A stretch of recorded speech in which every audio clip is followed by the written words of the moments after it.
bebas dari keangkuhan. Dalam darahnya ada kuasa, datanglah membasuh di Golgota.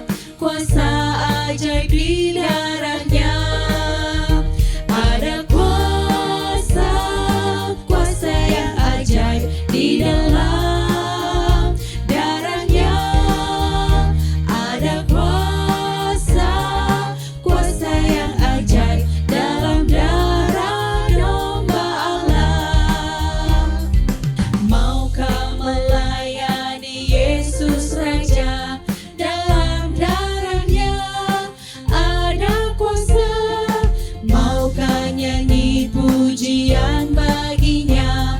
Kuasa ajaib di darahnya. Ada kuasa, kuasa yang ajaib di dalam darahnya. Ada kuasa, kuasa yang ajaib dalam darah domba Allah.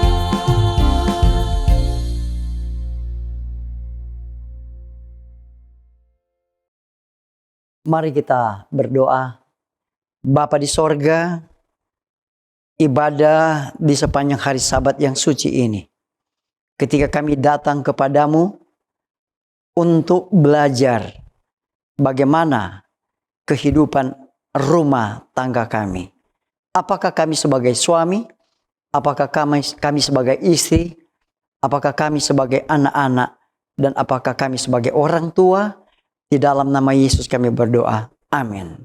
Saudara-saudaraku yang kekasih, dalam rumah tangga yang sederhana, namun sangat penting untuk membangun keluarga yang kuat dan berbahagia. Apa yang harus kita buat? Kita harus mengutamakan Tuhan dalam keluarga. Jadikan doa dan ibadah sebagai dasar kehidupan rumah tangga. Komunikasi yang jujur dan terbuka. Di sana ada saling berbicara dengan kasih, bukan dengan emosi. Dan kita saling menghargai.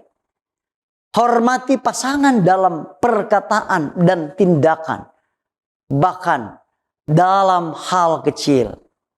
Dan kita belajar mengampuni. Tidak ada keluarga yang sempurna. Ampunan adalah kunci damai. Dan luangkan waktu bersama dengan keluarga. Jangan kita terlalu sibuk sehingga kita terpisah dengan keluarga. Setia dalam segala keadaan. Kesetiaan bukan hanya saat senang, tapi juga saat sulit. Kerjasama dalam tanggung jawab, bangun tim yang solid, bukan saling menyalahkan. Dan kita harus jaga kata-kata kita. Perkataan bisa membangun atau menghancurkan rumah tangga. Saling mendukung dan menguatkan. Jadilah tempat pulang yang penuh kasih, bukan tekanan. Bangun cinta setiap hari. Cinta bukan hanya perasaan, tapi keputusan yang harus diperbaharui setiap hari. Sebagai ayat penutup dalam Efesus pasal 4 ayat 32. Sebab itu hendaklah kamu ramah seorang terhadap yang lain. Penuh kasih, mesra, dan saling mengampuni. Sebagaimana Allah di dalam Kristus telah mengampuni kamu.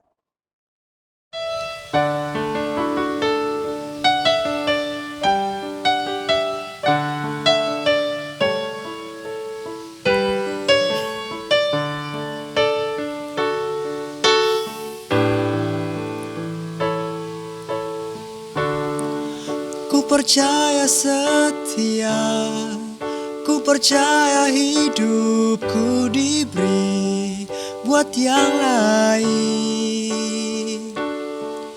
Ku tahu cinta kasih, ku tahu kejujuran, namun takkan cukup.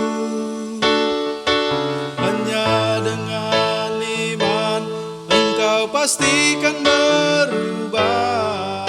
Percaya Yesus, Dia hidup. Dengan iman kau dengar suara panggil, jaga langkahmu, kau tak sendiri. Dengan iman kau dapat damai seperti seorang bayi tertidur lelap, dengan pengharapan membawa kabar baik untuk yang menderita. Oh, sungguh ajaib kuasanya dengan iman.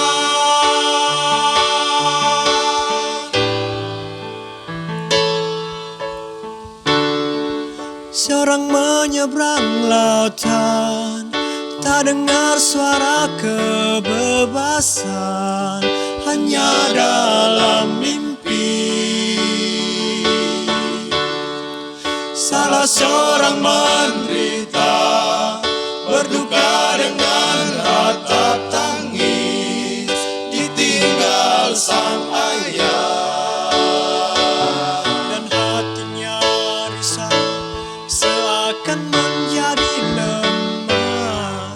Namun Allah kan memberikan kekuatan. Dengan iman kau dengar suara panggil, jaga langkahmu, kau tak sendiri.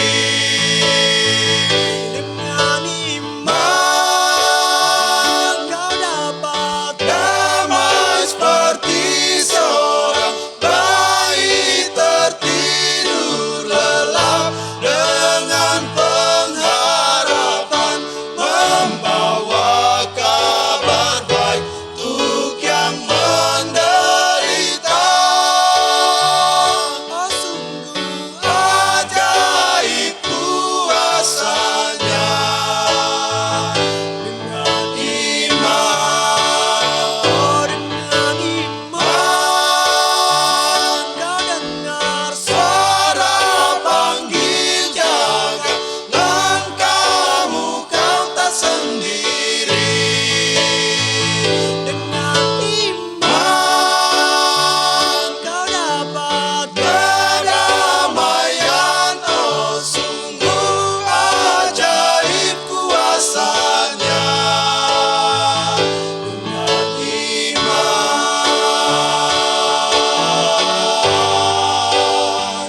Dengan iman.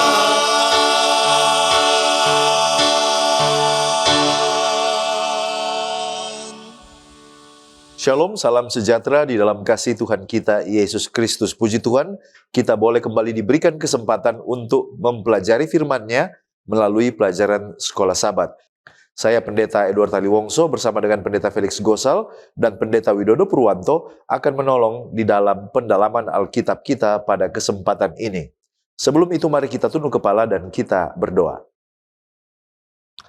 Bapa Tuhan kami, Allah yang Maha Baik, kami bersyukur oleh karena Engkau hanya sejauh doa.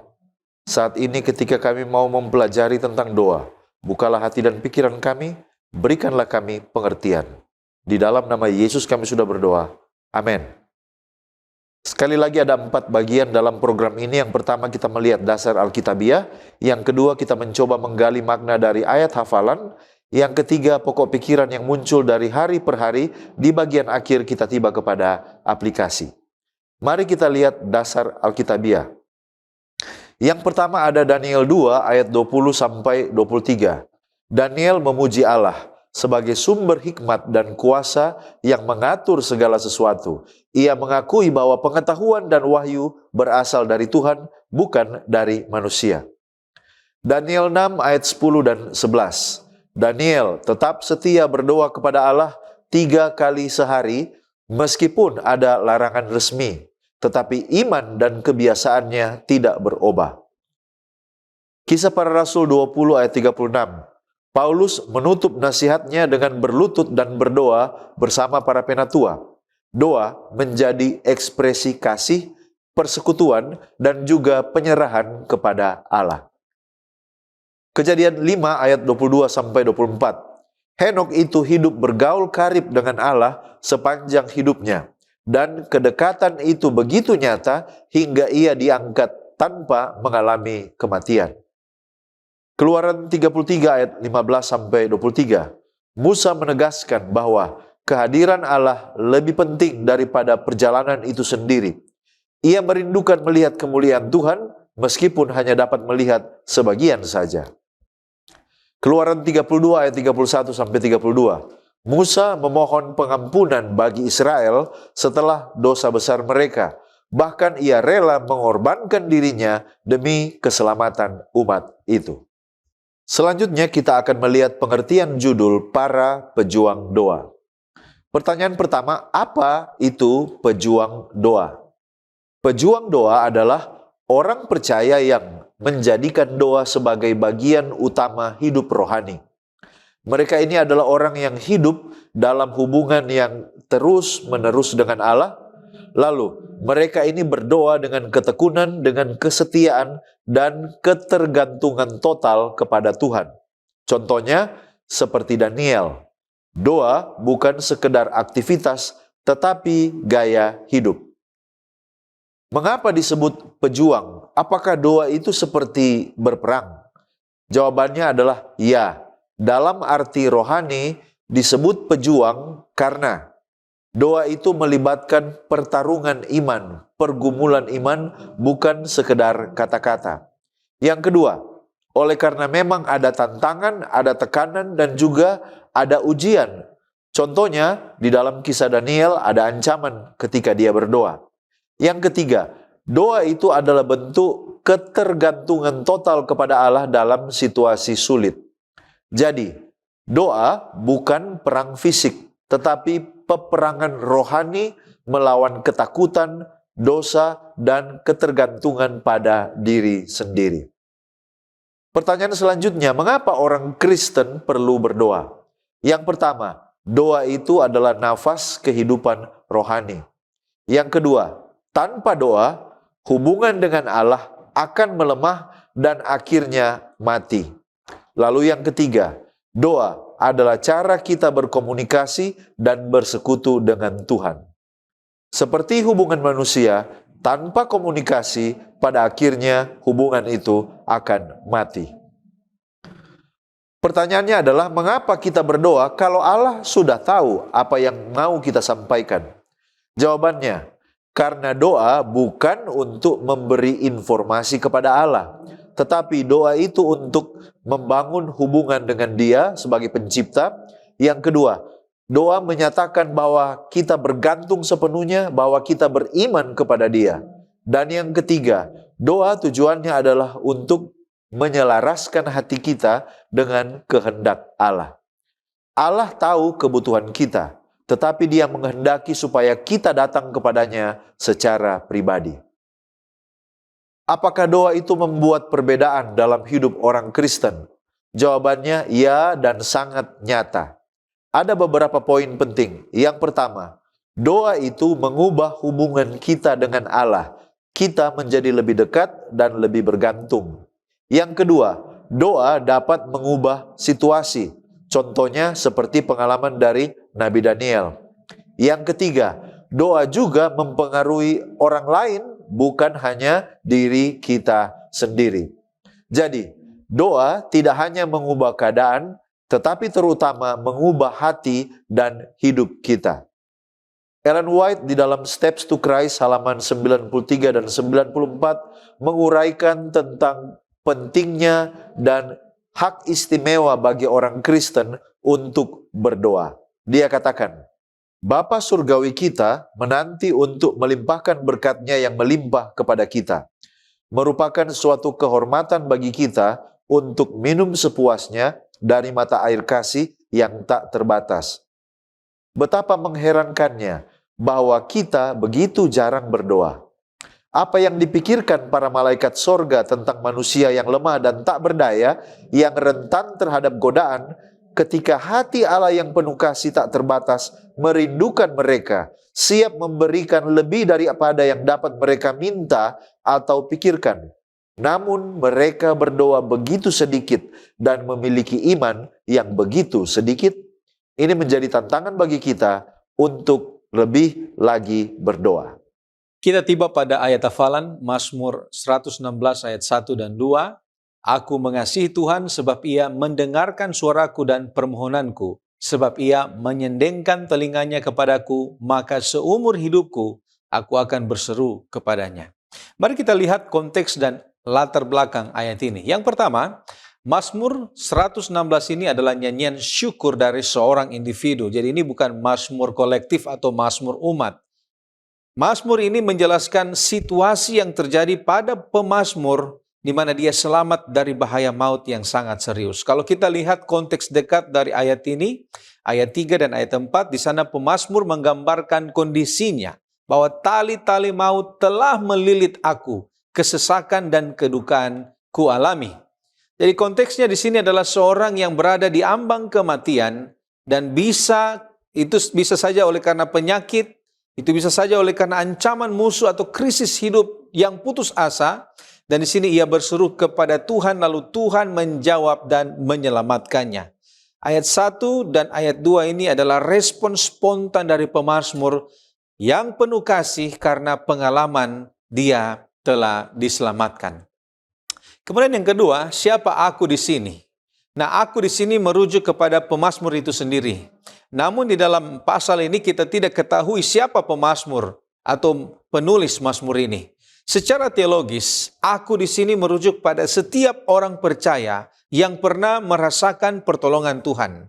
Aku di sini mewakili setiap anak Tuhan yang pernah mengalami putus asa dan kemudian merasakan pertolongan ilahi. Ini bukan suara orang yang hidupnya selalu mulus, melainkan suara orang yang sudah ada di dasar sumur dan ditarik naik oleh Tuhan. Identitas aku adalah hamba yang rendah hati, ayat 16. Dan sesungguhnya dikatakan di sana, sesungguhnya aku hambamu. Di mana dalam konteks ini pemazmur menyadari bahwa dia tidak bisa menyelamatkan dirinya sendiri. Yang ketiga, latar belakang emosi dalam mazmur ini memperlihatkan ada pergeseran dari ketakutan menjadi kasih. Sebelum krisis mungkin pemazmur mengenal Tuhan secara teoritis. Namun setelah Tuhan mendengarkan saat ia berteriak dalam kesakitan, hubungannya berubah menjadi personal dan intim. Dan pengalaman pahit ini diubah menjadi manis oleh karena campur tangan Tuhan. Dan ini mengajarkan kepada kita bahwa seringkali di dalam penderitaan kita menemukan kedalaman kasih Allah yang paling nyata. Nah, mari kita lihat pengertian frasa di dalam ayat hafalan kita. Yang pertama, apa pengertian aku mengasihi Tuhan? Kemudian apa perbedaan suaraku dan permohonanku? Dan apa perbedaan ia mendengarkan dan ia menyendengkan telinganya? Nah, mari kita lihat yang pertama, apa arti mengasihi di sini? Nah, saudara, kata mengasihi ini datang dari bahasa Ibrani yaitu ehab. Nah, di sini kasih ini bukan sekedar perasaan emosional, tetapi ini adalah sebuah komitmen setia dan ketertarikan atau keterikatan hati yang lahir dari rasa hutang budi dan kekaguman. Pemazmur tidak berkata, aku takut kepada Tuhan atau aku taat kepada Tuhan. Meskipun itu benar, tetapi di sini pemazmur lebih memilih kata, aku mengasihi Tuhan. Secara teologis, ini mencerminkan prinsip 1 Yohanes pasal 4 ayat 19. Kita mengasihi karena Allah lebih dahulu mengasihi kita. Kasih pemazmur adalah balasan atas kasih atau respon atas kasih Tuhan yang telah menyelamatkan nyawanya. Di dalam From Trials to Triumph, halaman 289, di sana dikatakan, kasih tertinggi kepada Allah dan kasih tanpa pamrih kepada manusia, inilah karunia terbaik yang didapat atau yang dapat diberikan Bapa surgawi kita. Kasih ini bukanlah dorongan sesaat, melainkan prinsip ilahi Hanya di dalam hati tempat Yesus berkuasa, kasih ini ditemukan. Kita mengasihi karena Ia terlebih dahulu mengasihi kita. Kemudian yang kedua, apa perbedaan suaraku dan permohonanku? Nah, saudara, yang pertama, suaraku atau dalam bahasa Ibrani adalah koli. Ini merujuk pada teriakan, erangan, tangisan, atau suara rintihan yang mungkin tidak berupa kata-kata yang jelas. Saat seseorang sementara atau sedang sangat sakit, sangat panik, maka mereka seringkali hanya bisa menjerit atau menangis tanpa bisa menyusun kalimat doa yang rapi. Dan suara ini adalah ekspresi mentah dari penderitaan jiwa. Sementara permohonanku atau takanunai di sini, kata ini berasal dari akar kata grace atau memohon belas kasihan. Jadi kata permohonanku ini atau takanunai ini lebih spesifik daripada sekedar suara. Ini adalah sebuah permintaan sadar akan rahmat dan pertolongan. Dan dalam teks ini kita dapat melihat bahwa Tuhan mendengar suara dan juga Dia mendengar permohonan kita. Tuhan mendengar keduanya. Artinya Tuhan peduli kepada kedua hal ini. Dia mendengarkan jeritan hati yang tak terkatakan, yaitu suaraku, dan Dia dan Dia juga menerima permintaan spesifik yang kita ajukan, yaitu permohonanku. Jadi tidak ada bagian dari penderitaan kita yang terlalu sulit bagi Tuhan untuk dipahami. Nah, kemudian yang ketiga, apa perbedaan mendengarkan dan menyendengkan telinga? Nah, mendengarkan atau syama ini berarti Tuhan menerima suara tersebut, tidak mengabaikan, Dia sadar akan keberadaan doa kita. Sedangkan menyendengkan telinga atau hita osno ini adalah metafora dari antropomorfik, di mana menggambarkan Allah dengan sifat manusia.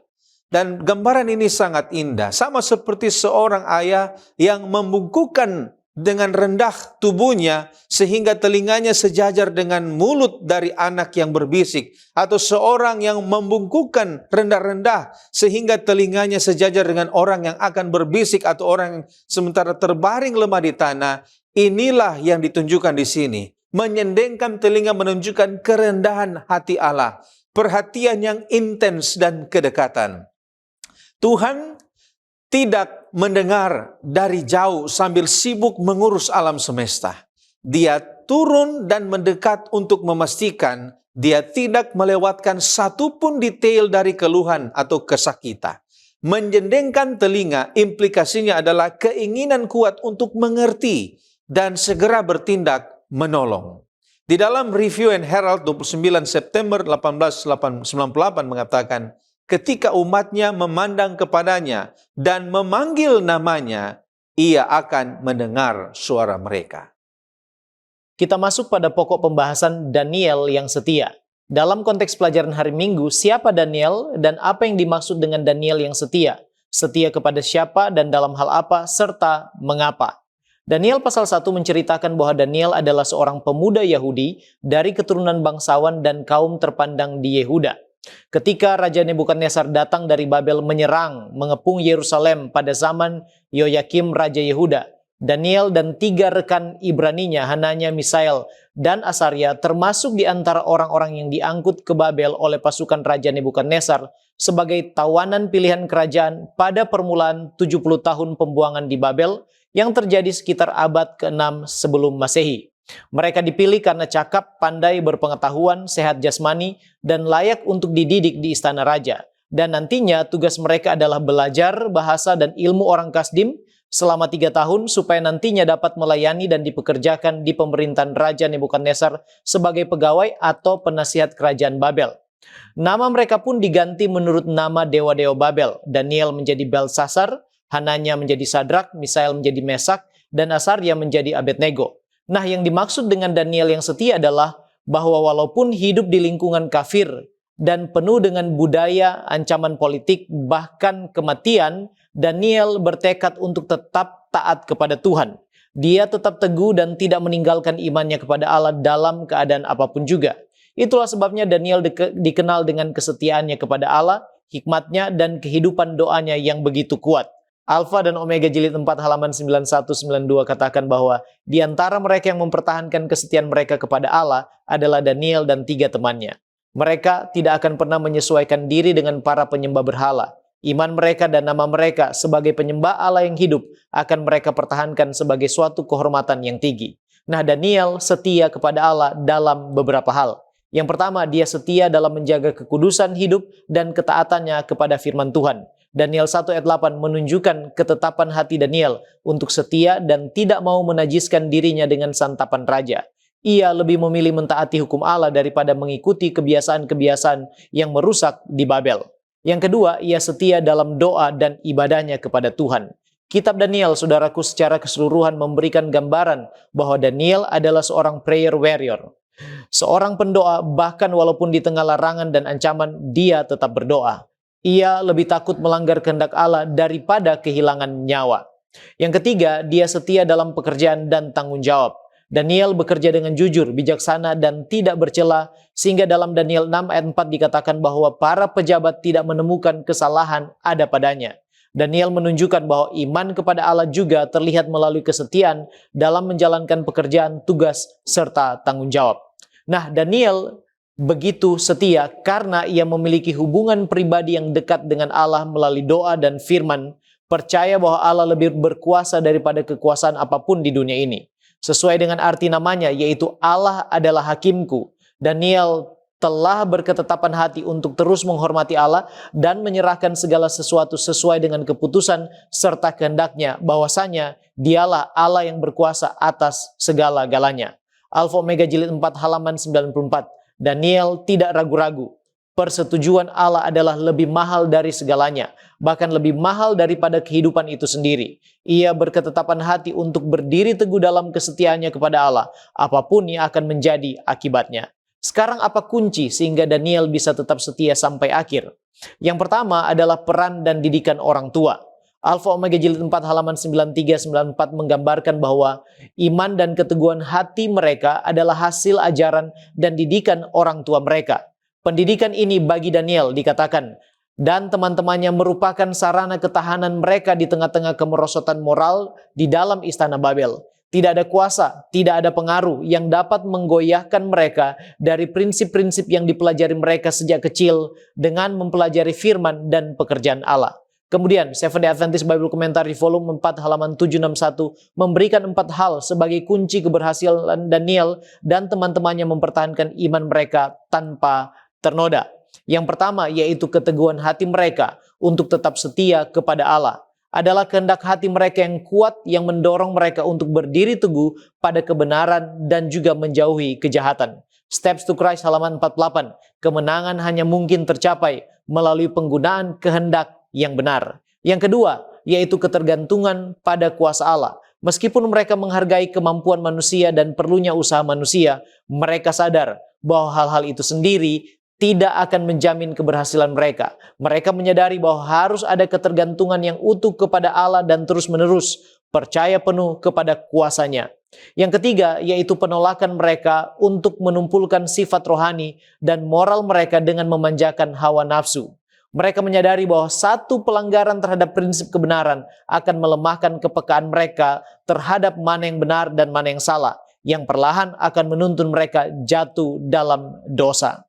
Dan yang keempat, yaitu kehidupan doa mereka yang sangat konsisten. Daniel dan teman-temannya menyadari bahwa doa adalah suatu keharusan utama karena kuasa dan pengaruh kejahatan yang terus-menerus mengelilingi mereka saat itu. Jadi mereka harus tetap berdoa. Sekarang bagaimana kehidupan doa Daniel membentuk karakter dan kehidupannya? Daniel pasal 4 katakan bahwa maka Daniel itu melebihi para pejabat tinggi dan para wakil raja itu, karena ia mempunyai roh yang luar biasa, dan raja bermaksud menempatkannya atas seluruh kerajaannya. Ayat 5 bagian B, mereka tidak mendapat alasan apapun atau sesuatu kesalahan, sebab ia setia dan tidak ada didapati sesuatu kelalaian atau sesuatu kesalahan padanya. Saudaraku, doa membawa Daniel memiliki hubungan yang dekat dengan Allah, sehingga dalam Daniel 9 ayat 23, 10 ayat 11, dan 10 ayat 19 dikatakan bahwa Daniel itu sangat dikasihi oleh Allah. Doa telah membentuk karakter kehidupannya jauh dari pelanggaran dan kesalahan, Sehingga walaupun raja-raja dan kerajaan berganti seiring berjalannya waktu, sampai pada kekuasaan kerajaan Media Persia, Daniel tetap menjadi orang kepercayaan dan penasihat raja yang unggul. Seventh-day Adventist Bible Commentary volume 4 halaman 810 dan 811. Pencapaian ini diperoleh berkat integritas pribadinya dan keyakinannya pada bimbingan Bapa Surgawinya yang tidak pernah gagal. Bagi dirinya, mengasihi dan melayani Tuhan itu lebih penting daripada hidupnya sendiri. Nah, bagaimana struktur atau pola doa Daniel? Doa Daniel menunjukkan hubungan yang sangat dekat dengan Allah. Doanya dilakukan dengan konsisten, teratur, dan disiplin. Ia berdoa 3 kali sehari meskipun berada di tengah kesibukan kerajaan dan juga ancaman hukuman menurut Daniel 6 ayat yang ke-10. Doanya juga ditandai dengan kerendahan hati, ucapan syukur, dan pengakuan bahwa Allah berdaulat penuh atas segala sesuatu. Ia mengakui kehendak dan kuasa Allah lebih tinggi daripada kuasa manusia ataupun kerajaan dunia. Dan dalam doanya, Daniel menyerahkan diri sepenuhnya kepada Tuhan serta memohon tuntunan, hikmat, pertolongan, dan kuasa Allah dalam menghadapi setiap tantangan. Ia tidak mengandalkan kekuatan sendiri. Dalam Daniel 9, Daniel mengadakan pengakuan dosa dalam doanya, dosa pribadinya dan juga dosa bangsanya, serta kemudian melakukan doa syafaat atau pengantaraan. Dan semua itu dilandasi oleh iman dan juga ketaatan. Alfa Omega jilid 4 halaman 97 katakan bahwa dalam iman mereka berdoa dan mereka menghidupkan doa mereka. Berdoa dengan tiada berkeputusan, belajar dengan hati-hati, selalu berhubungan dengan yang tidak kelihatan itu. Mereka berjalan dengan Allah sama seperti Henokh. Sekarang apa pelajarannya bagi kita? Bagi kita saudaraku, Daniel dan juga ketiga sahabat Ibraninya adalah contoh yang hidup dan berkuasa atas kehidupan doa, penyerahan, kebergantungan kita pada Allah untuk tetap setia sampai akhir, yang juga akan menolong kita saudaraku berhasil menjalankan tugas-tugas, pekerjaan dan pelayanan kita selama kita di dunia ini. Dalam buku The Sanctified Life halaman 20 dan 44, pena inspirasi katakan bahwa Daniel tidak berani mengandalkan kekuatan batinnya sendiri. Doa baginya adalah suatu keharusan.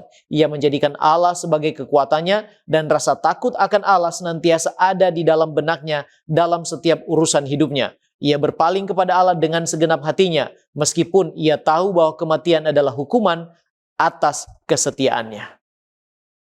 Baik, terima kasih pendeta. Sekarang kita melihat sikap berdoa. Apa saja variasi sikap tubuh dalam berdoa yang dicatat dalam Alkitab dan contoh tokoh-tokoh yang melakukannya? Mari kita lihat beberapa. Yang pertama dengan berlutut. Daniel berlutut 3 kali sehari menurut Daniel 6 ayat 10. Lalu Yesus juga berlutut di Getsemani, Lukas 22 ayat 41. Stefanus juga berlutut sebelum dia mati di Kisah Para Rasul 7 ayat 60, bahkan Petrus di Kisah 9 dan Paulus di Kisah 20. Tetapi ada juga yang berdiri. Contohnya, umat Israel mereka berdoa sambil berdiri di 2 Tawarik 20 ayat 5 sampai ayat 13. Lalu kemudian, Hana berbicara kepada imam saat berdoa, 1 Samuel 1 ayatnya yang ke-26. Lalu kemudian orang Farisi juga berdoa sambil berdiri. Lukas 18 ayat 11. Sementara itu duduk. Daud duduk di hadapan Tuhan. 2 Samuel 7 ayat 18. Ada juga yang sujud dan tersungkur. Ini adalah tindakan penyerahan diri. Contohnya Markus 14 ayat 35 dan 1 Raja-Raja 1 ayat 47. Jadi, Alkitab menunjukkan bahwa tidak ada satu posisi wajib. Tetapi berbagai sikap tubuh digunakan dalam doa sesuai konteks dan juga hati. Apa makna teologis dari sikap tubuh dalam doa dan bagaimana kaitannya dengan relasi manusia dengan Allah? Ada beberapa poin yang perlu kita ketahui. Yang pertama, hakikat doa. Doa itu adalah hubungan pribadi dengan Allah sebagai sahabat. Mazmur 62 ayat 9. Doa itu artinya kita membuka hati sepenuhnya kepada Allah. Yeremia 29 ayat 12 sampai 13. Jadi mari kita lihat ketika orang berdoa apa yang dia lakukan dengan sikap tubuhnya. Kalau berlutut itu adalah simbol kerendahan hati dan penyerahan. Kalau berdiri itu artinya sikap hormat dan juga kesigapan. Kalau sujud artinya pengakuan kedaulatan Allah sepenuhnya. Doa juga memiliki dimensi rohani. Doa itu menyatakan ketergantungan total kita kepada Allah, Yohanes 5 ayat 5. Doa juga merupakan bentuk peperangan rohani menurut Efesus 6 ayat 18. Ada peran Allah di sini. Kita berdoa, peran Allah adalah mendengar doa umatnya dan memberi perlindungan kepada umat-umatnya menurut Mazmur 91. Jadi, pelajaran kita pada kesempatan ini menolak bentuk doa yang formal. Benar bahwa posisi tubuh tidak menyelamatkan, tetapi hati yang tulus yang menentukan. Ellen White dalam berbagai kesempatan, contohnya The Ministry of Healing halaman 510 dan 511 mengomentari tentang beberapa postur berdoa. Dia katakan, tidak selalu perlu berlutut untuk berdoa. Kembangkanlah kebiasaan berbicara dengan juru selamat saat kamu sendirian, saat sedang berjalan, dan saat sibuk dengan pekerjaan sehari-hari. Dalam nada yang sama di Selected Messages Jilid 3 halaman 266 alinea pertama, dia mengatakan ide yang sama.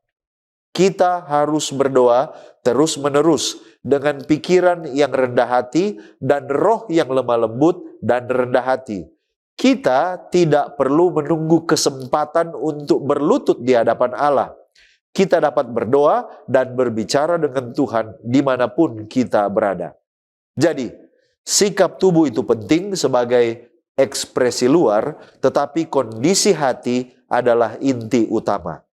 Doa adalah persekutuan dengan Allah yang hidup, dan sikap tubuh itu hanyalah cerminan dari sikap hati yang tunduk dan hormat dan bergantung kepada Allah. Selanjutnya adalah pertanyaan praktis. Bagaimana kita dapat mengembangkan kehidupan berdoa yang konsisten dan bermakna? Yang pertama, ketekunan dalam berdoa. Ada beberapa ayat Alkitab. Tetaplah berdoa, 1 Tesalonika 5 ayat 17. Kita harus tekun dan berjaga-jaga, Kolose 4 ayat 2. Lalu, sabar dalam penderitaan, Roma 12 ayat 12. Walaupun jawaban doa belum tiba. Lalu bagaimana praktek hariannya? Kita harus menentukan waktu khusus untuk berdoa. Itu bisa pagi-pagi benar atau pada malam hari, contohnya seperti Daniel. Lalu yang berikut, berdoalah dalam berbagai situasi. Bisa sementara duduk, berjalan, bekerja, atau waktu-waktu khusus di mana kita bertelut di hadapan Tuhan. Selanjutnya adalah masalah sikap hati. Datang dengan kerendahan hati dan juga kejujuran. Berbicara kepada Allah seperti berbicara kepada sahabat. Kita perlu juga untuk melakukan eksperimen rohani. Kita dapat berlutut kalau kita mampu untuk memperdalam rasa hormat dan juga rasa penyerahan yang sungguh kepada Tuhan.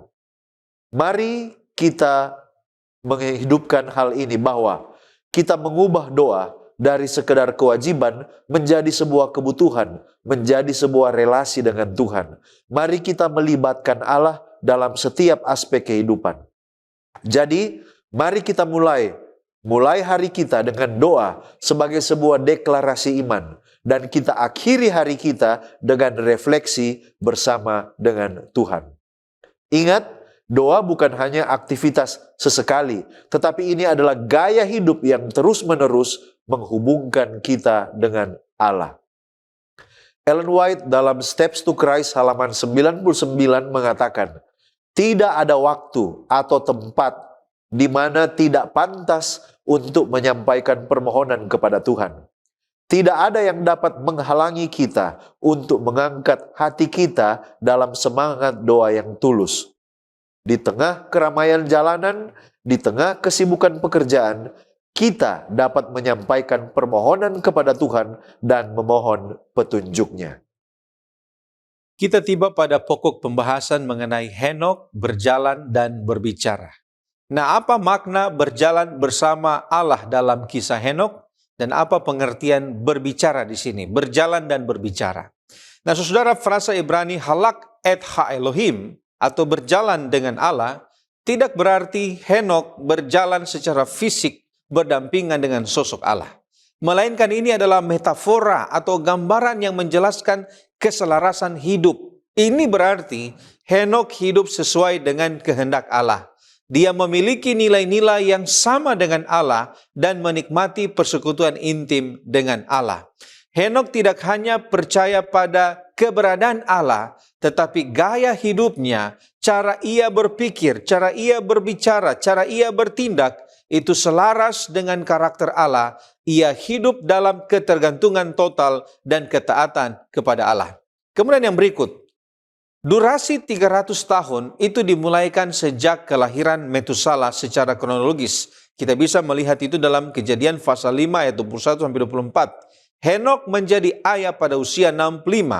Ayat 22 kemudian berkata, dan Henokh hidup bergaul dengan Allah sesudah ia memperanakan Metusala 300 tahun lamanya. Jadi periode spesifik berjalan dengan Allah yang dicatat secara intensif ini dimulaikan setelah ia memiliki anak pertama. Namun ini bukan berarti sebelum usia 65 tahun Henokh tidak beriman. Para nabi dan bapa halaman 77 mengatakan tentang Henokh, dicatat bahwa ia hidup 65 tahun dan beroleh seorang anak laki-laki. Setelah itu ia berjalan dengan Allah 300 tahun lamanya.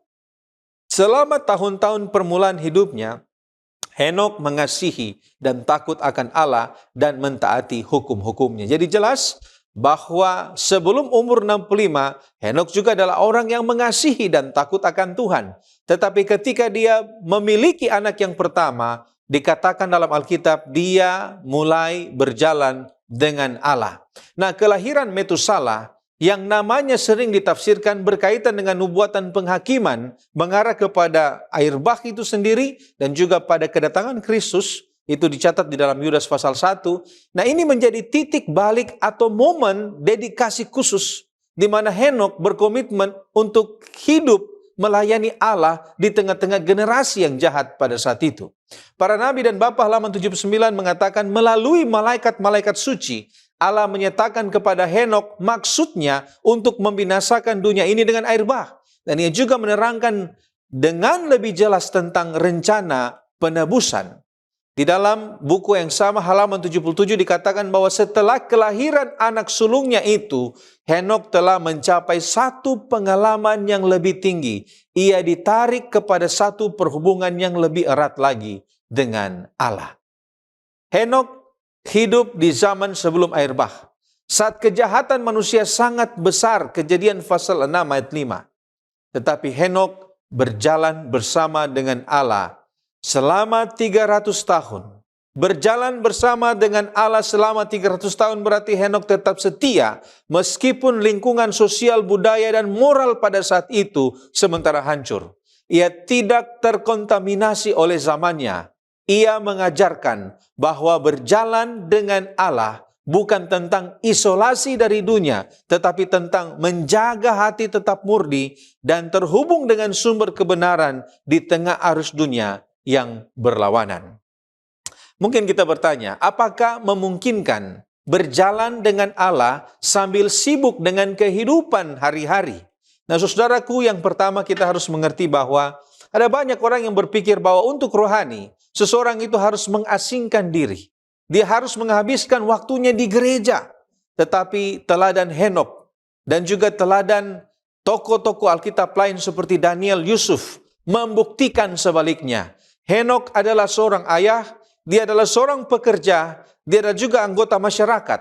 Baginya Allah adalah Tuhan atas segala aspek hidupnya, termaksud pekerjaan dan keluarganya.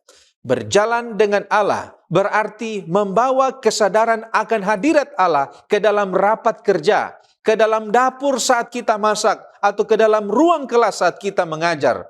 Produktivitas kehidupan kita sehari-hari yang dilakukan untuk kemuliaan Allah adalah ibadah. Semua pekerjaan bisa menjadi suci jika dilakukan dengan motivasi yang benar. Kemudian yang kedua, seringkali justru dalam kesibukan dan tekanan, kita membutuhkan Allah. Sehingga hubungan kita menjadi lebih erat. Ketika kita sibuk, kita sadar akan keterbatasan kita. Kita sadar atas keterbatasan hikmat kita, sehingga kita akan bersandar kepada Tuhan.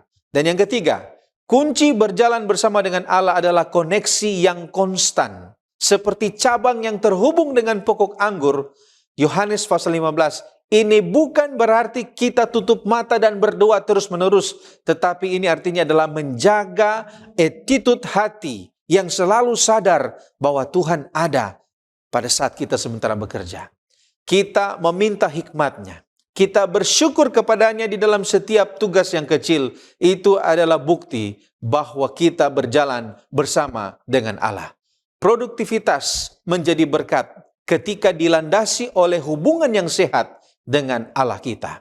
Para nabi dan bapa halaman 77 mengatakan Henokh berjalan dengan Allah bukan dalam lamunan yang tidak sadar, melainkan di dalam segala tugas hidupnya hari-hari. Ia tidak menjadi seorang pertapa yang mengasingkan dirinya sama sekali dari dunia ini. Karena ia mempunyai satu pekerjaan yang harus dilaksanakan untuk Allah di dunia ini. Di dalam rumah tangga dan di dalam pergaulannya dengan orang lain. Sebagai seorang suami dan bapa, seorang sahabat dan warga negara, ia merupakan seorang hamba Allah yang teguh dan tidak dapat diombang-ambingkan. Kita berpindah pada pokok pembahasan Musa, pemimpin yang saleh. Mengapa Musa disebut pemimpin yang saleh? Musa disebut sebagai pemimpin yang saleh karena hidupnya ditandai oleh hubungan yang intim dengan Allah, ketaatan kepada kehendak-Nya, kerendahan hati, serta kesediaannya menjadi perantara bagi umat Israel. Kepemimpinannya bukan didasarkan pada kekuatan pribadi, melainkan pada ketergantungannya kepada Allah. Keluaran 33 ayat 11 menggambarkan bagaimana Musa sangat dekat dengan Allah. Dikatakan, dan Tuhan berbicara kepada Musa dengan berhadapan muka seperti seorang berbicara kepada temannya. Kemudian bilangan 12 ayat 3 katakan, adapun Musa ialah seorang yang sangat lembut hatinya, lebih dari setiap manusia yang ada di atas muka bumi. Ayat ini saudaraku menggambarkan karakter dan juga kepribadian Musa yang taat dan saleh. Selanjutnya Keluaran 33 ayat 15 berbicara tentang bagaimana Musa sangat bergantung kepada Allah. Musa berkata kepada Allah, jika engkau sendiri tidak membimbing kami, janganlah suruh kami berangkat dari sini. Kesalehan Musa tidak berarti ia tanpa kelemahan. Ia pernah marah dan gagal memuliakan Allah di Meriba menurut bilangan 20 ayat 10-12. Namun inti kesalehannya adalah bahwa ia terus mencari Allah dan membiarkan Tuhan memimpin hidupnya dan juga menolong dia memimpin umat pilihannya. Seorang pemimpin saleh bukanlah pemimpin yang sempurna, tetapi pemimpin yang hidup dalam pertobatan dan ketergantungan kepada Tuhan. Patriarchs and Prophets halaman 251 menyimpulkan bahwa rahasia kekuatan Musa terletak pada hubungannya dengan Allah.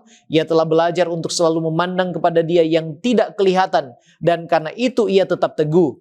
Tidak ada manusia lain yang pernah menikmati hubungan yang begitu akrab dan tetap dengan surga sebagaimana yang dimiliki oleh Musa. Patriarchs and Prophets halaman 328 katakan bahwa Nabi itu, Musa, tidak henti-hentinya memohon dan setiap doanya telah dikabulkan, tetapi ia merindukan tanda-tanda kasih karunia Allah yang lebih besar. Kini ia mengajukan permohonan yang belum pernah diajukan oleh manusia manapun sebelumnya. Aku memohon kepadamu, perlihatkanlah kepadaku kemuliaanmu. Itulah permohonannya. Pengalaman ini terutama janji bahwa hadirat ilahi akan menyertainya, bagi Musa merupakan jaminan kesuksesan dalam tugas yang dihadapinya, dan ia menganggapnya jauh lebih berharga daripada semua ilmu pengetahuan Mesir atau semua pencapaiannya sebagai negarawan atau pemimpin militer. Tidak ada kekuatan, keterampilan, atau ilmu pengetahuan duniawi yang dapat menggantikan kehadiran Tuhan yang abadi. Nah, apa rahasia atau kunci keberhasilan Musa sebagai pemimpin yang saleh? Rahasia keberhasilan Musa adalah komunikasi yang terus-menerus dengan Allah melalui doa, penyerahan diri, dan ketaatan. Keluaran 33 ayat 13, maka sekarang jika aku kiranya mendapat kasih karunia di hadapanmu, beritahukanlah kiranya jalanmu kepadaku. Musa selalu berbicara dengan Allah, memohon petunjuk dan kehendak Allah. Bilangan 9 ayat yang ke-8, tinggallah dahulu, aku hendak mendengar apa yang diperintahkan Tuhan kepadamu. Musa tidak bertindak berdasarkan hikmat manusia. Dalam setiap krisis, ia mencari petunjuk Tuhan terlebih dahulu. Dan ketika bangsa Israel bersungut-sungut saat menghadapi peperangan, bahkan ketika menentukan hukum-hukum bangsa, Musa selalu datang kepada Allah.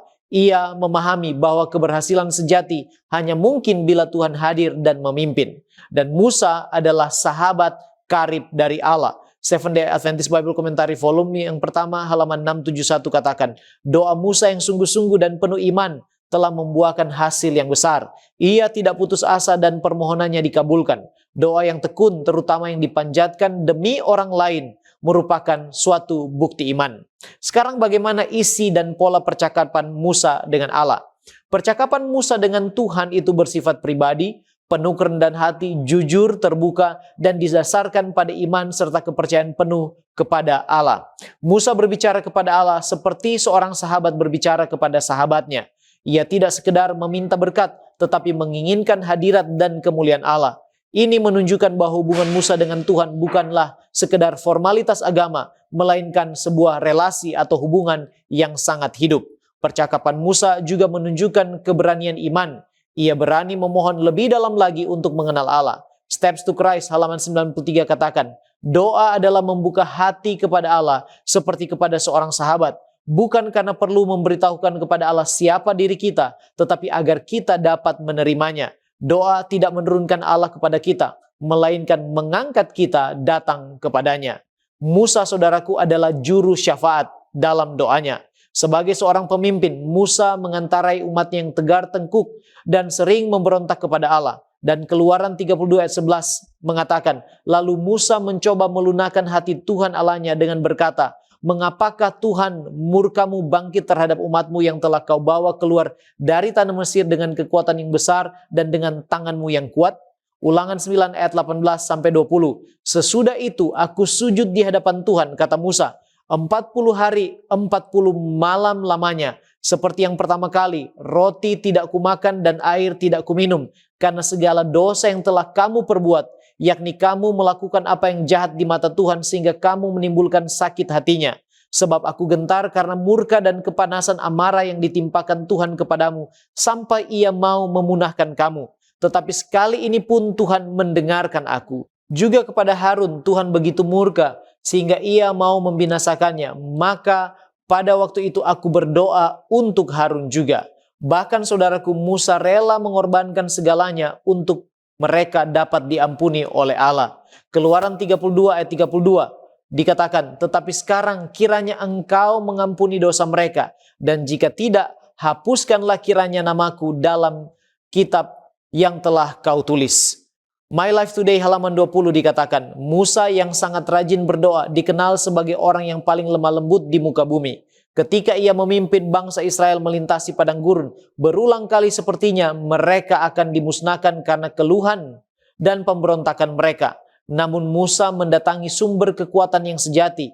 Ia menyampaikan masalah itu kepada Tuhan dan Tuhan berfirman, aku telah mengampuni sesuai dengan perkataanmu. Sekarang apa pelajaran rohaninya bagi kita? Saudaraku, roh pelayanan dan pengorbanan Musa yang terlihat dalam doa pengantaranya menunjuk pada roh pengorbanan Kristus sendiri. Yang berikutnya, doa syafaat Musa mengajarkan bahwa orang percaya itu dipanggil untuk mendoakan orang lain, termasuk mereka yang bersalah kepada kita.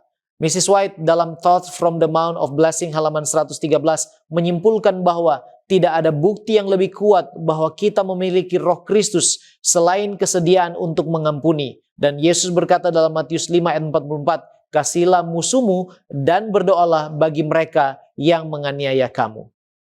Sekarang kita melihat tema Musa menjadi perantara bagi bangsa Israel. Bagaimana Musa bertindak sebagai perantara bagi bangsa Israel, khususnya dalam Keluaran 32 ayat 31-32 dan juga peristiwa-peristiwa yang lain. Nah, kalau kita baca Keluaran 32 ayat 31-32, Musa mengakui dosa bangsa Israel bahwa mereka terlibat dalam anak lembu emas. Lalu dia memohon pengampunan bagi mereka. Ia bahkan berkata, hapuskanlah kiranya namaku dari kitabmu jika bangsa itu tidak diampuni. Lalu dalam peristiwa yang lain juga, pada saat mereka kekurangan air, Musa yang berseru kepada Tuhan, Keluaran pasal 15 dan Keluaran 17. Pada saat mereka kelaparan, Musa yang menyampaikan kebutuhan bangsa ini, Bilangan pasal 11. Pada saat keputusasaan, Musa yang mencurahkan beban hatinya, Bilangan pasal 11. Pada waktu ada ancaman pemusnahan, Ulangan 9, lalu kemudian Ulangan 25. Musa yang berdoa dengan tekun. Lalu apa hasilnya? Allah mendengar doa Musa dan menahan penghukumannya. Jadi, Musa berperan sebagai perantara yang berdiri di antara Allah dan umat. Dia memohon belas kasihan bagi mereka. Apa makna teologis dari peran Musa ini sebagai perantara dan bagaimana hal ini menunjuk kepada karya Kristus? Mari kita lihat konsep perantaraan. Musa berdiri di antara Allah yang kudus dan manusia yang berdosa.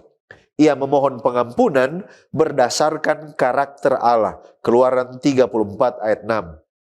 Apa yang menjadi dasar doa Musa? Musa berani berdoa oleh karena karakter Allah. Dia tahu bahwa Allah itu penyayang, dia tahu bahwa Allah itu panjang sabar dan juga setia.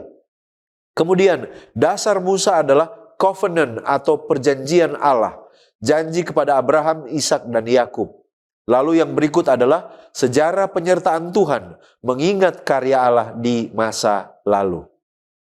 Nah, kebenaran ini memiliki dimensi teologis. Allah berkenan merespon doa syafaat manusia.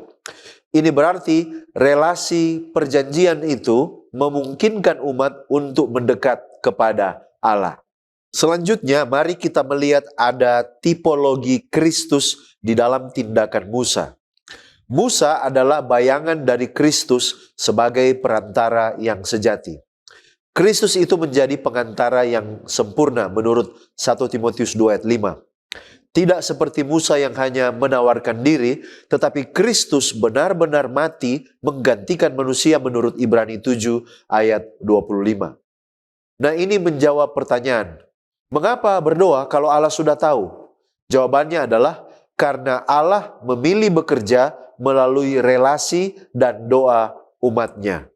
Menunjukkan bahwa doa bukan mengubah kehendak Allah, tetapi menggenapi rencananya melalui partisipasi kita manusia. Realitas jawaban doa adalah, Allah memang tidak selalu menjawab ya, tetapi ia selalu menjawab sesuai dengan hikmat dan kehendaknya. Perantaraan Musa ini menunjuk kepada Kristus sebagai pengantara agung, lalu mengajarkan bahwa doa syafaat itu adalah bagian penting dalam rencana keselamatan Allah. Muncul pertanyaan, bagaimana saya dapat meneladani Musa menjadi pendoa syafaat bagi orang lain? Dasar yang pertama adalah kita harus memiliki kasih bagi orang lain.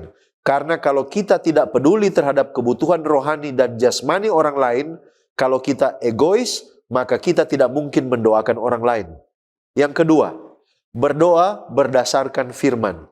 Artinya, klaim janji-janji Allah yang ada dalam firman-Nya. Ingat karya Allah di masa lalu sebagai dasar iman masa kini.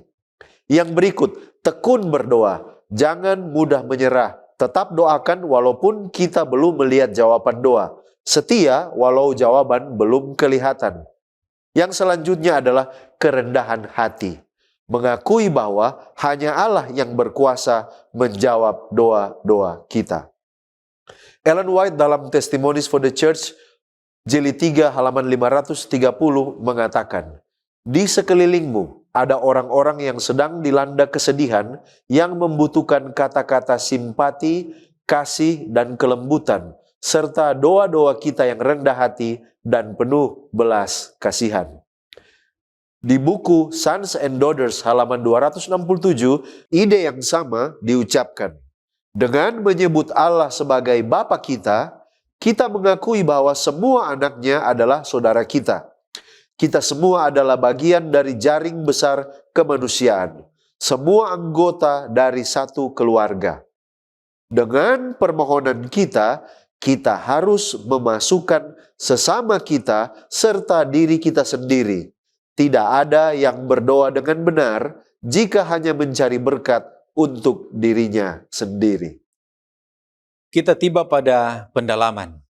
Mengapa kasih adalah motivasi utama doa? Nah, beberapa hal yang perlu kita perhatikan sehubungan hal ini. Yang pertama, jika kita hanya berdoa saat membutuhkan, hubungan kita dengan Tuhan mirip hubungan dengan mesin ATM atau tukang servis. Kita hanya menghubungi mereka saat ada masalah. Ketika masalah selesai, tidak ada hubungan. Yesus mengajarkan kita untuk memanggil Allah itu Abba, Bapa. Dan di dalam keluarga, anak itu tidak berbicara kepada ayah saat minta uang jajan, tapi mereka juga menghabiskan waktu dengan ayah. Mereka bercerita tentang kehidupan mereka di sekolah dengan ayah. Mereka tertawa bersama dengan ayah. Mereka main bersama dengan ayah. Mereka duduk sama-sama dengan Allah, dengan ayah. Ini adalah hubungan. Doa yang dimotivasi oleh kasih adalah ekspresi kerinduan dan kehadiran Sang Bapa. Bukan sekedar upaya untuk mendapatkan barang atau solusi, tetapi kasih di sini akan menjadikan doa itu bukan sekedar permintaan, tetapi ada sebuah hubungan. Kemudian yang kedua, ketika motivasi utamanya adalah kebutuhan, kita mencari Allah hanya karena kebutuhan, maka doa seringkali berpusat pada diri sendiri atau self-centered. Namun ketika motivasi utamanya adalah kasih, maka fokus doa itu akan bergeser kepada Allah. Kasih membuat kita ingin mengenal Allah dan karakternya lebih dalam. Ketika berdoa bukan hanya untuk mengubah keadaan, ketika doa bukan untuk meminta, tetapi untuk menyelaraskan hati kita dengan hatinya, maka disitulah kita akan mengerti karakter Allah, memiliki hubungan, dan kita akan berkembang, bertumbuh di dalam kasih kepada Allah. Kemudian yang ketiga, Yohanes pasal 14 ayat 15, di sana dikatakan, jikalau kamu mengasihi aku, kamu akan menuruti perintahku. Nah, doa adalah bentuk ketaatan dan penyembahan yang tertinggi. Jika kita sungguh-sungguh mengasihi Allah, maka kita akan rindu berdoa, bahkan ketika tidak ada krisis, tidak ada masalah. Doa itu akan menjadi kebutuhan, sama seperti makanan yang kita makan setiap hari, doa juga akan menjadi kebutuhan untuk makanan rohani kita. Di dalam buku Prayer halaman 8, di sana Roh Nubuat mengatakan doa adalah pembukaan hati kepada Allah, seperti kepada seorang sahabat. Bukan berarti doa diperlukan untuk memberitahukan kepada Tuhan siapa kita, tetapi untuk memungkinkan kita menerima Dia. Doa tidak menurunkan Tuhan kepada kita, tetapi mengangkat kita kepadanya. Nah, mungkin kita bertanya, kalau kita bisa mendoakan, apakah kita bisa mendoakan hal-hal kecil seperti contohnya mungkin kunci yang tercecer, atau pada saat di jalan, saat kemacetan, apakah kita bisa mendoakan hal-hal kecil seperti ini? Bukankah itu tidak sopan dan meremehkan Tuhan yang tinggi, yang mengatasi hal-hal yang lebih besar daripada ini? Nah, saudaraku yang terkasih, yang pertama, Allah peduli pada detail terkecil. Ada orang yang beranggapan bahwa Tuhan terlalu sibuk. Tuhan mengurusi kelaparan, bencana alam, peperangan, sehingga Tuhan itu tidak peduli dengan hal-hal yang kecil. Nah, saudaraku yang terkasih, Alkitab mengajarkan bahwa Allah adalah pencipta yang detail. Yesus berkata dalam Matius 10 ayat 30, rambut kepalamu pun terhitung semuanya. Jika Tuhan peduli pada hal sekecil rambut, maka tentu saja Dia juga peduli kepada kunci rumah yang hilang atau kemacetan yang menyebabkan Anda terlambat. Tidak ada hal yang terlalu kecil bagi Allah yang maha besar. Yang kedua, mendengarkan hal kecil atau mendengar hal kecil adalah tanda keintiman, bukan ketidakhormatan.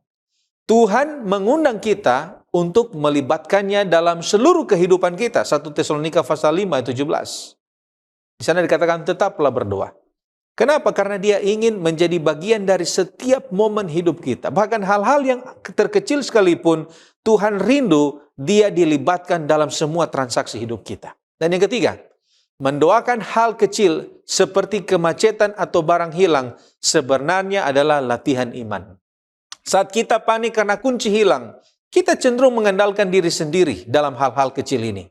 Tapi saat kita berhenti sejenak, kemudian kita berdoa, kemudian kita mengakui ketergantungan kita kepada Tuhan, disitulah ada proses hubungan yang tercipta.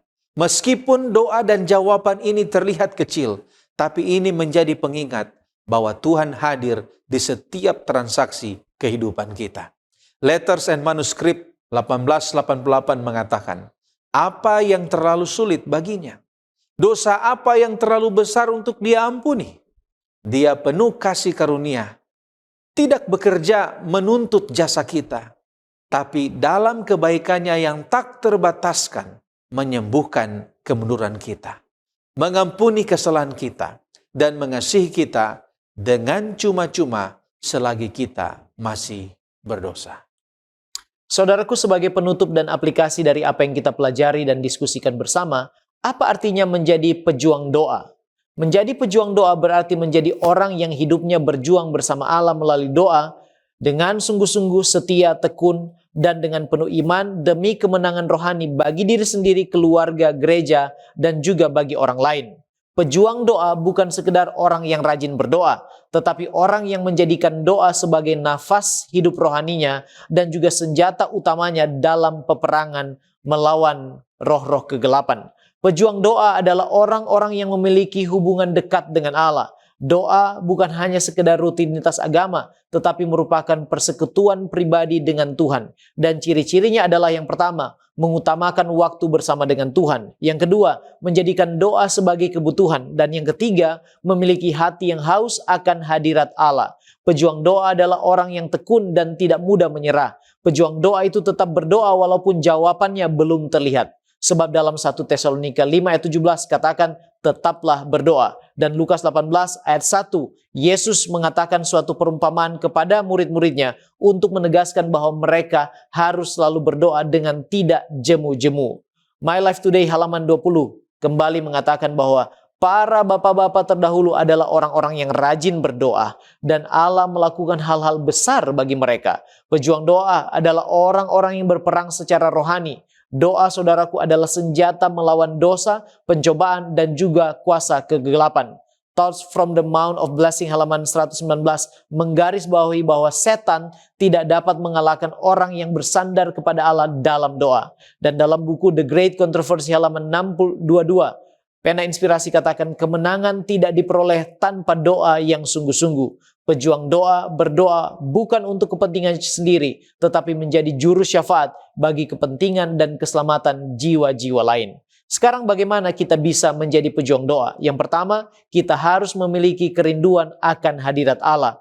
Mazmur 42 ayat 2 katakan, jiwaku haus kepada Allah. Dan dalam buku Selected Messages buku 1 halaman 121 dikatakan, kebangunan sejati dimulai ketika jiwa merindukan akan hadirat Allah. Yang kedua, menetapkan waktu doa yang khusus dan ini harus dilakukan secara rutin dan teratur. Yang ketiga, berdoa dengan kesungguhan dan iman yang teguh.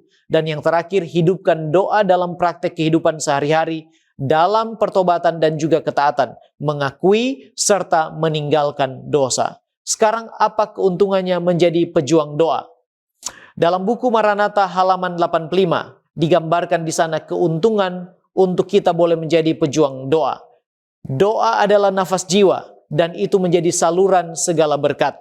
Saat jiwa yang bertobat mempersembahkan doanya, Allah melihat perjuangannya, mengamati pergumulannya, dan mencatat ketulusannya. Dia selalu mengawasi denyut nadinya dan mencatat setiap detaknya. Tidak ada perasaan yang menggairahkannya, tidak ada emosi yang mengguncangnya, tidak ada kesedihan yang membayanginya, tidak ada dosa yang menodainya. Tidak ada pikiran atau tujuan saudaraku yang menggerakkannya, yang tidak diketahuinya. Jiwa itu telah ditebus dengan harga yang tak terhingga dan dicintai dengan pengabdian yang tak tergoyahkan. Doa kepada Sang Tabib Agung untuk penyembuhan jiwa membawa berkat Allah.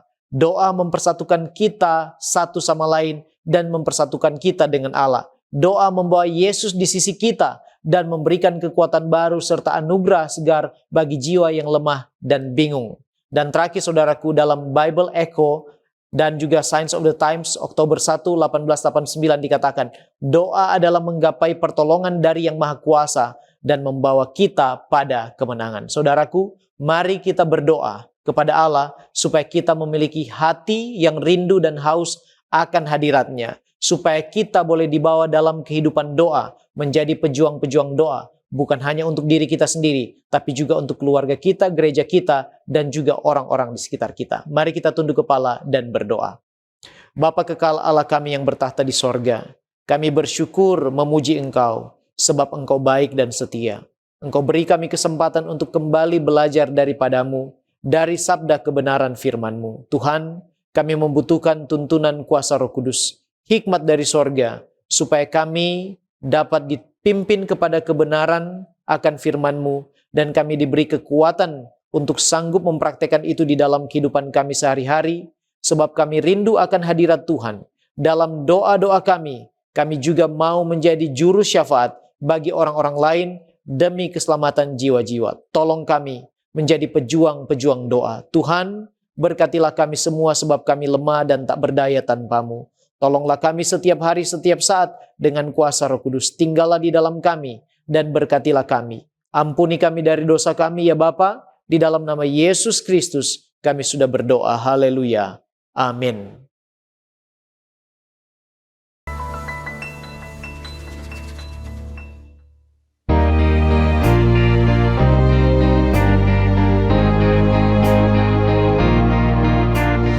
Janganlah tawar hatimu, percayalah padanya.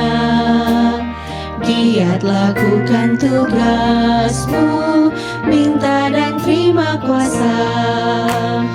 Jangan undur, maju saja. Jangan undur saat susah, Tuhan melindungimu. Harap saja pada Tuhan, puji Tuhan saat susah. Haraplah pada Tuhan. Jika bebanmu sangat berat dan engkau rasa penat, pandang Yesus Juru Selamat, Ia selalu dekat. Jangan undur, maju saja. Jangan undur saat susah, Tuhan melindungimu. Harap saja pada Tuhan, puji Tuhan saat susah. Haraplah pada Tuhan. Janganlah tawar hatimu, bersandar kepadanya. Tinggal di dalam kasih-Nya, berkat-Nya engkau terima. Jangan undur, maju saja. Jangan undur saat susah, Tuhan melindungimu. Harap saja pada Tuhan, puji Tuhan saat susah. Haraplah pada Tuhan.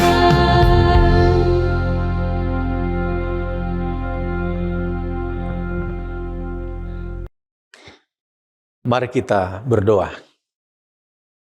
Bapa kami yang bersemayam di dalam kerajaan surga, kami bersyukur dan berterima kasih untuk semua kebaikan Tuhan, berkat-berkat yang kami rasakan, dan juga tuntunan-tuntunan yang kami nikmati sampai saat ini.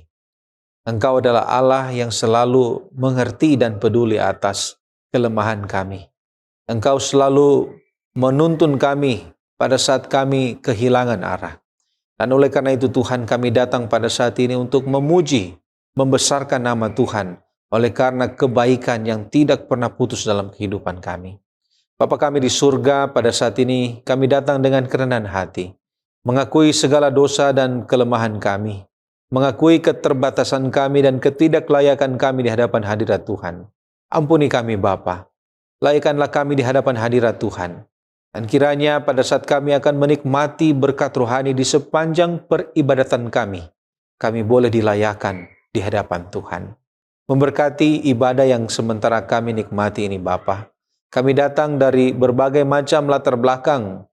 Ada yang mengalami masalah keluarga, masalah di dalam keuangan, masalah dalam pekerjaan.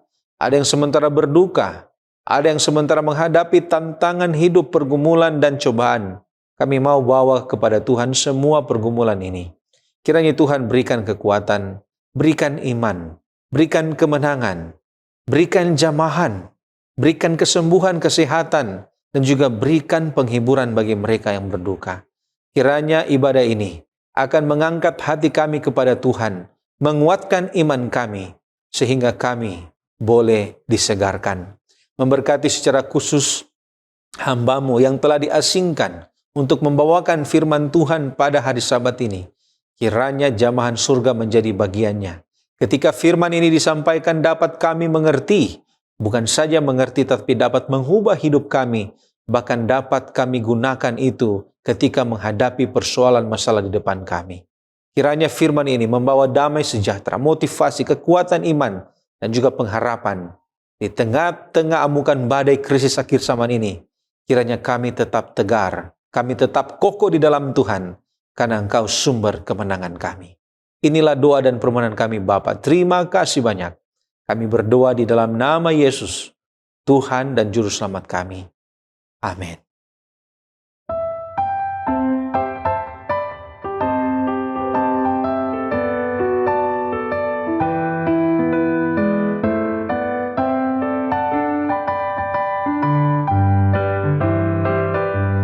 Jalan hidup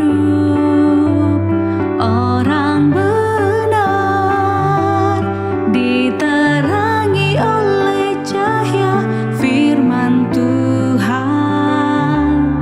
Jalan hidup orang benar semakin terang hingga rembang tengah hari. Apabila dia jatuh, tidaklah dibiarkan sampai tergeletak, sebab tangan Tuhan jua yang menopangnya dan membangunkan dia kembali. Jalan hidup orang benar diterangi oleh cahaya firman Tuhan. Jalan hidup orang benar semakin terang hingga rembang tengah hari. Apabila dia jatuh, tidaklah dibiarkan sampai tergeletak, sebab tangan Tuhan jua yang menopangnya dan membangunkan dia kembali. Jalan hilang dan membangunkan dia kembali. Selamat hari Sabat bagi kita semua. Satu sukacita pada Sabat yang suci ini, kita boleh bertemu lagi untuk kita belajar firman Tuhan. Tapi sebelumnya mari kita berdoa. Bapa di sorga, dikuduskanlah kiranya nama-Mu. Saat ini kami membutuhkan kuasa Roh Kudus dari sorga. Kami boleh belajar mendengarkan firman Tuhan. Terangilah kami, buatlah kami mengerti. Terpujilah nama Tuhan, di dalam nama Yesus kami berdoa. Amin. Saudara-saudaraku yang kekasih di dalam Yesus Kristus, di dalam kehidupan kita setiap hari, kita sering mengalami sesuatu masalah yang mana kita harus membuat satu keputusan. Sabat yang suci ini saya mau mengajak saudara-saudara sekalian untuk merenungkan firman Tuhan yang saya ambil dari 1 Samuel pasal 30. Di sana kita melihat satu cerita tentang Daud. Suatu saat ayat 1 mengatakan, ketika Daud serta orang-orangnya sampai ke Siklak pada hari yang ketiga, orang Amalek telah menyerbu tanah Negeb dan Siklak. Siklak telah dikalahkan oleh mereka dan dibakar habis. Daud dan rombongannya pada saat mereka sampai di Siklak, yang mereka saksikan bahwa kota itu telah dikalahkan, bahkan telah dibakar.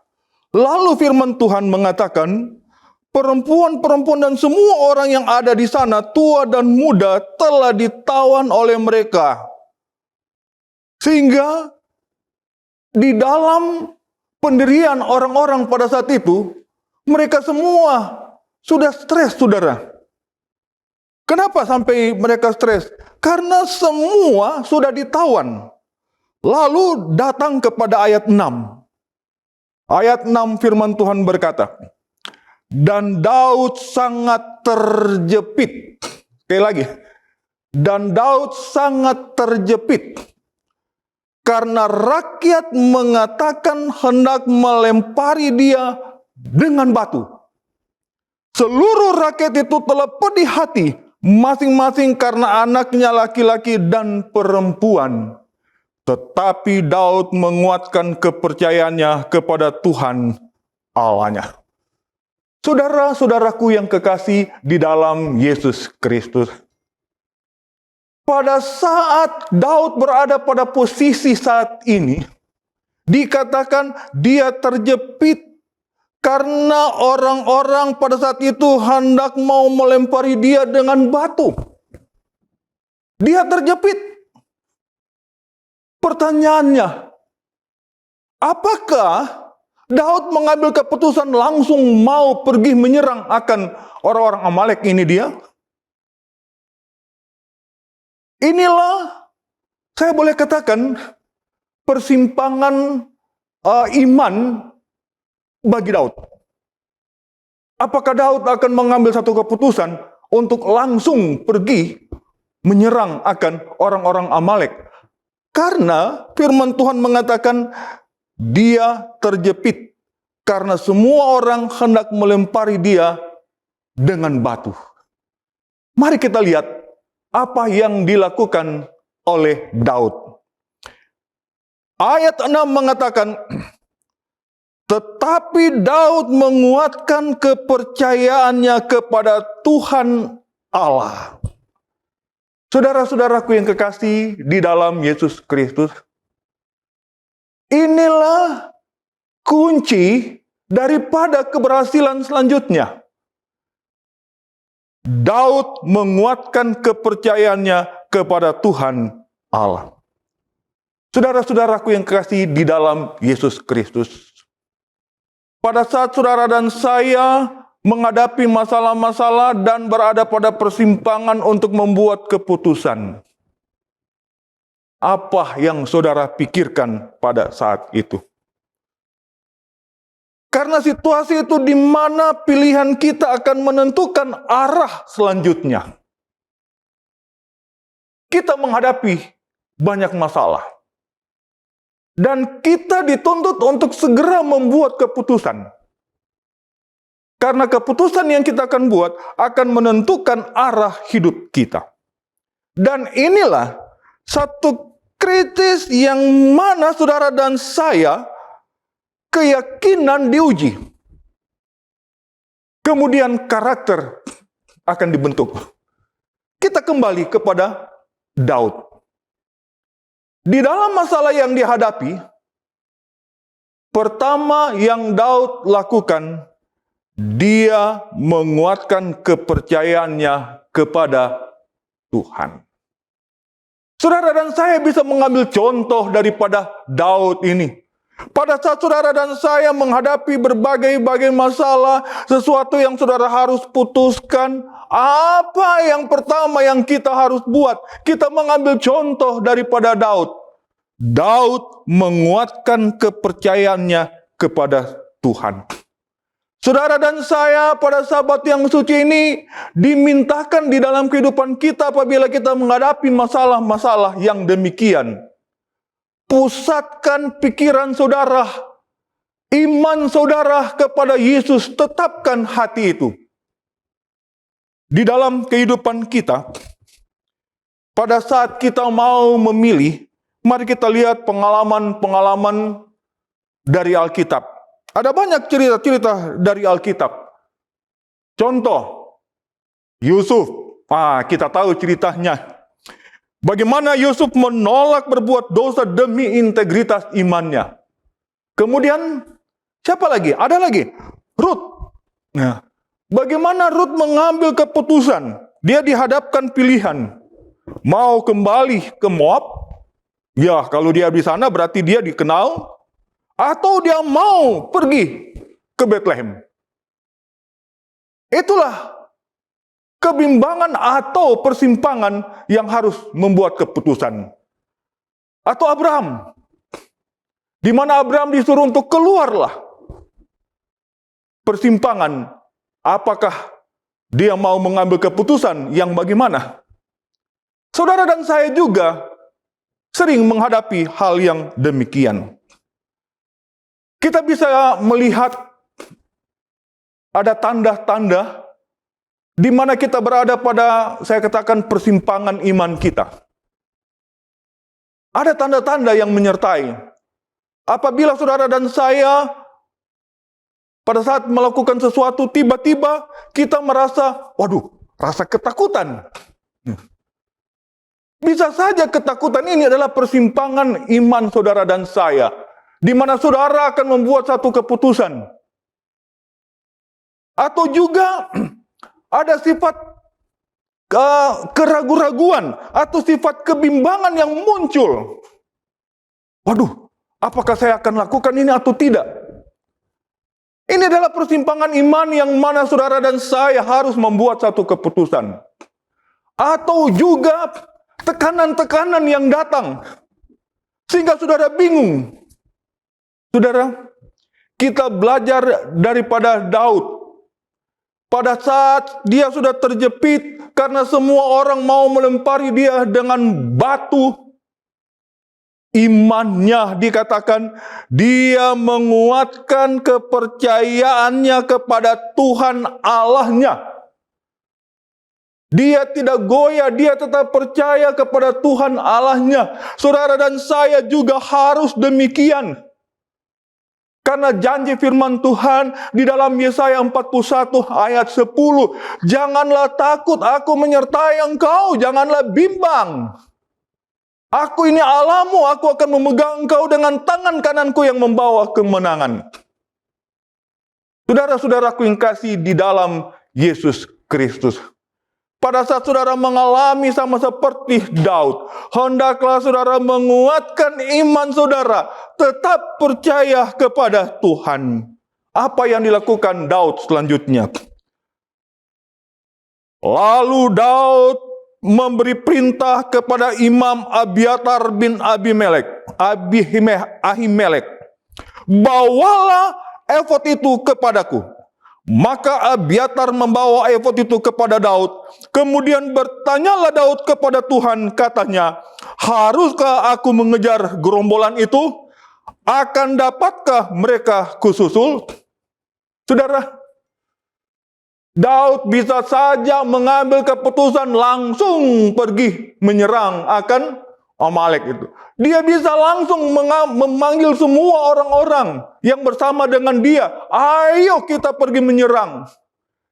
Tetapi saudara-saudara, dia menguatkan iman kepada Tuhan dengan cara dia bertanya kepada Tuhan. Lalu apa jawab Tuhan?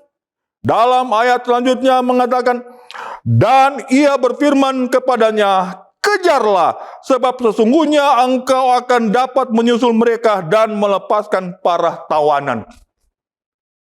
Jawaban dari pertanyaan itu, maka Tuhan mengatakan, kejarlah.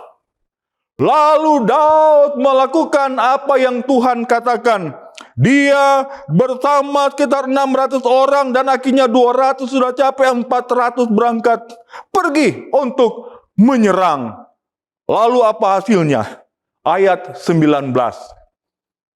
tidak ada yang hilang pada mereka, dari hal yang kecil sampai hal yang besar, sampai anak laki-laki dan anak perempuan, dan dari jaran sampai ke segala sesuatu yang telah dirampas mereka.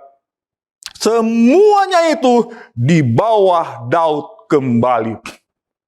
Kita lihat bagaimana hasilnya. Hasilnya semuanya dibawa kembali oleh Daud, saudara-saudara. Kalau saja Daud langsung pergi menyerang, mungkin hasilnya lain.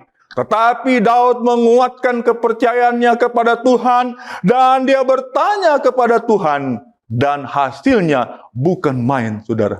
Tidak ada yang kurang, semuanya kembali. Saudara-saudaraku yang kasih di dalam Kristus. Di saat kita menghadapi akan problema untuk membuat satu keputusan, maka kita semuanya harus memprioritaskan. Ingat, kita memiliki iman. Prioritaskan itu, saudara. Kita datang kepada Dia, kita bertanya kepada Dia, kepada Allah, pencipta langit dan bumi. Kita harus buat prioritas hanya kepada Dia. Saudara, kita harus lakukan itu, saudara. Sama seperti Daud melakukannya. Saudara-saudaraku yang kasih di dalam Kristus Yesus. Pada saat kita melakukannya, maka kita harus tetap pada apa yang Yesus, apa yang Tuhan ingin kita lakukan. Kadang-kadang, saudara, pada saat kita sudah mengambil satu keputusan, pada akhirnya kita tidak lakukan apa yang Tuhan ingin kita lakukan. Kita bingung lagi, kita ketakutan lagi, dan lain-lain. Sebab itu ingat, Daud menguatkan kepercayaannya. Sangat penting, saudara. Menguatkan kepercayaan kita. Di dalam persimpangan iman atau masalah yang kita hadapi, di mana kita harus memilih untuk percaya, di mana kita harus bertindak, di mana kita harus hidup di dalam apa yang kita putuskan itu. Ini adalah sesuatu yang boleh dikatakan menjadi status perenungan di dalam kehidupan kita. Saudara-saudaraku yang kasih di dalam Kristus Yesus. Kita harus mengidentifikasi akan masalah-masalah yang kita hadapi. Mungkin persimpangan di dalam masalah pekerjaan. Mungkin persimpangan di dalam masalah keluarga, di mana saudara harus mengambil keputusan. Ataupun persimpangan di dalam hal-hal apapun juga, saudara. Di mana kita harus membuat satu keputusan. Mari kita ikut bagaimana Daud melakukannya. Menguatkan kepercayaannya. Itu yang kita harus lakukan. Sebab kalau kita tidak lakukan itu, mungkin saja kita akan salah pilih langkah di dalam kehidupan kita. Saudara-saudaraku yang kasih di dalam Kristus Yesus. Pada saat kita menjalani akan satu kehidupan yang penuh dengan tantangan. Pada saat kita menghadapi satu masalah-masalah yang mana kita harus membuat satu keputusan. Ingat, saudara, kita memiliki iman. Iman yang ada pada kita akan menentukan arah kita. Sebab itu kuatkan terus iman kita. Dan pada saat kita mengambil keputusan sama seperti Daud, hasilnya akan benar-benar sangat indah sekali. Saudara-saudaraku yang kasih di dalam Kristus Yesus. Bagaimanapun juga kita harus buat keputusan. Bagaimanapun juga kita harus buat keputusan di dalam persimpangan itu, saudara.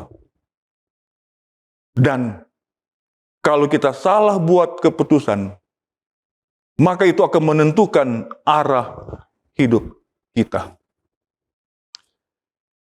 Di dalam Mazmur 23, suatu Mazmur yang sudah sangat terkenal, di mana kita sudah sering mendengar dan membacakannya, bahkan sudah menghafalkannya.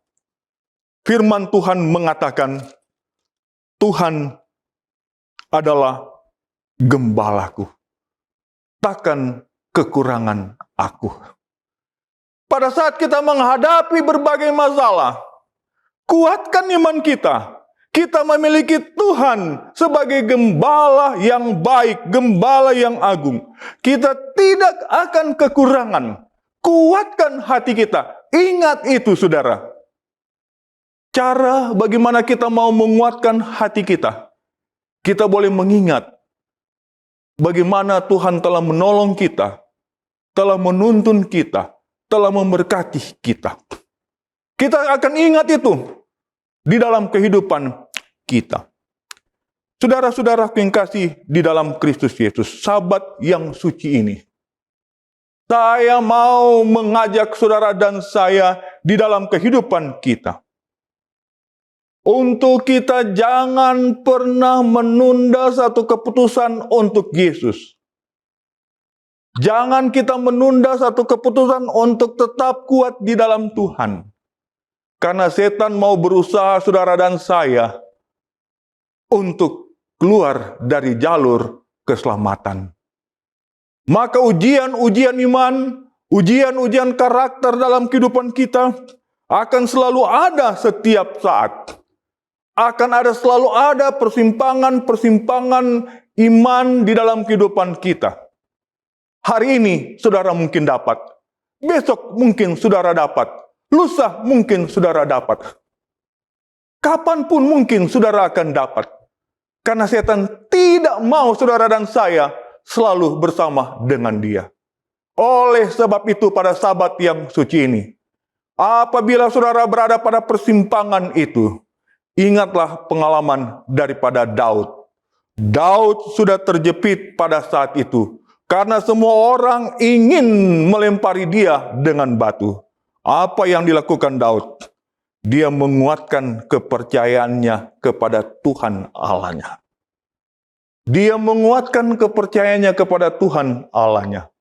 Saudara dan saya, di dalam kita menghadapi masalah-masalah, di mana saudara bingung dan lain-lain, kita ingat kepada Daud. Kuatkanlah iman saudara pada saat itu. Ingatlah bahwa kita memiliki Tuhan yang sangat ajaib. Ingatlah bahwa kita memiliki Tuhan yang akan selalu menjaga, menuntun kita. Janganlah takut.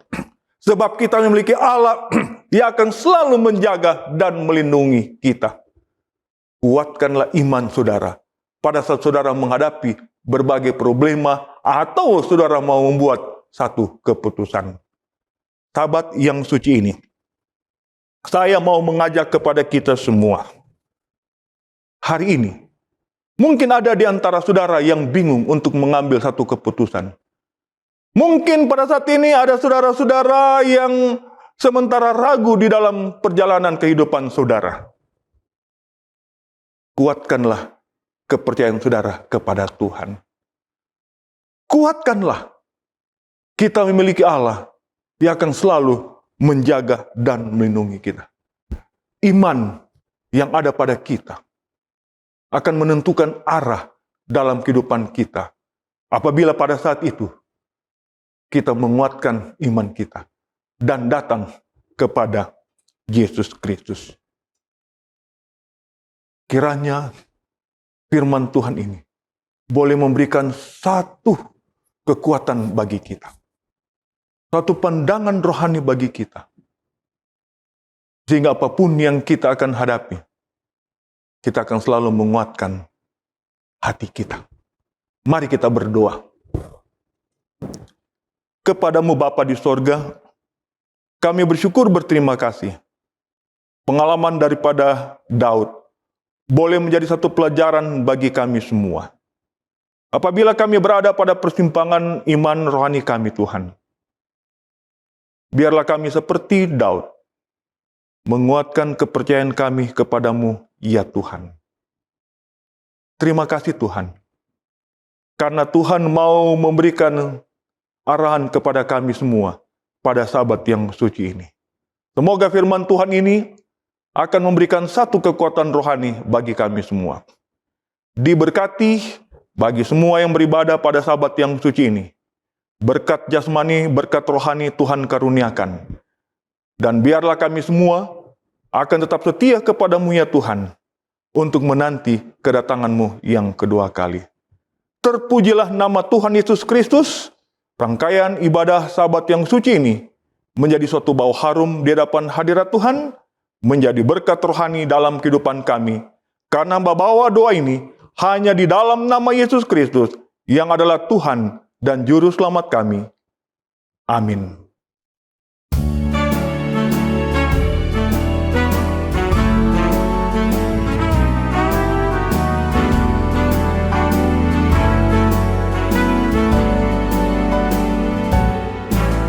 Aku tak cinta dunia dan kekayaannya, hanyalah surgamu yang tempat yang bahagia. Oh, adakah tertulis namaku di sana dalam kitab Al-Hayat di surga yang bakal? Adakah tertulis namaku di sana dalam kitab Al-Hayat di surga yang bakal? Tuhan, dosaku banyak bagai pasir di laut, darah-Mu itulah yang menebus dari maut. Ada dalam firman-Mu, janji-Mu ya Tuhan, meski banyak dosamu, aku mau hapuskan. Adakah tertulis namaku di sana dalam kitab Al-Hayat di surga yang bakal? Kota yang amat mulia, tempat yang terindah, rumah bagi umatnya, tebusan darahnya. Oh, betapa ku rindu masuk kota Allah. Oh, adakah namaku tertulis di sana? Adakah tertulis namaku di sana dalam kitab Al-Hayat di surga yang bakal?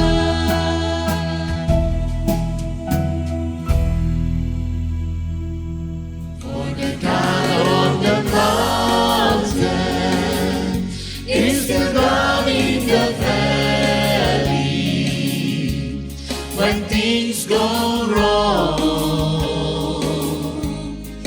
He'll make them right.